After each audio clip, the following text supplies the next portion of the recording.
Saudara, Lapas Kelas 2A Kota Gorontalo bekerja sama dengan Badan Intelijen Negara Daerah Gorontalo menggelar vaksinasi kepada warga binaan pada Sabtu siang.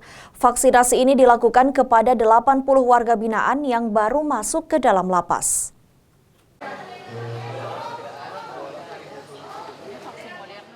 Sebanyak 80 warga binaan yang baru masuk ke dalam Lapas Kelas 2 Gorontalo menjalani vaksinasi pada Sabtu siang. Vaksinasi kepada warga binaan adalah hasil kerjasama Lapas Gorontalo dan Badan Intelijen Negara Daerah Gorontalo. Vaksinasi yang digelar di Lapas Kelas 2 Gorontalo ini diikuti oleh 182 warga binaan, di mana 80 diantaranya penerima vaksin pertama karena baru masuk ke dalam lapas. Meski demikian, vaksinasi kedua juga dilakukan karena sebelumnya sebagian besar warga binaan di Lapas Kelas 2A Gorontalo telah menerima vaksinasi tahap pertama. Ini yang ketiga kali yang bersama dengan Pinda dan Puskesmas Ulun Talangi. Caranya berapa banyak, Pak?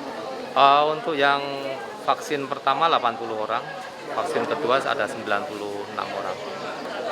Setelah kami melakukan vaksinasi oleh Puskesmas Ulun Talangi, beberapa saat yang lalu kan masuk tahanan-tahanan baru dari Polres maupun Polda yang belum divaksinasi.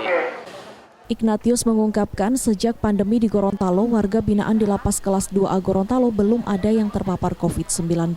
Karena selain memperketat protokol kesehatan, pihaknya juga menggencarkan vaksinasi kepada warga binaan. Vaksinasi yang berlangsung di dalam lapas ini disambut antusias oleh warga binaan. Mereka merasa terbantu untuk mencegah penyebaran COVID-19 meski berada di dalam lapas.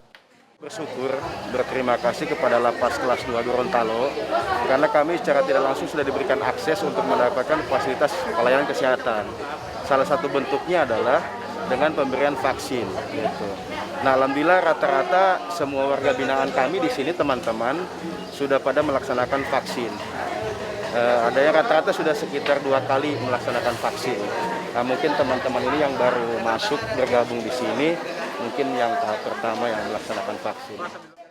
Hingga saat ini dari 451 warga binaan di Lapas Kelas 2A Gorontalo, 90% sudah tervaksinasi tahap pertama dan tahap kedua. Meski demikian, untuk mencegah penyebaran COVID-19, vaksinasi ini akan terus dilakukan kepada warga binaan yang baru masuk ke dalam lapas. Mamat Kaida, Kompas TV, Gorontalo.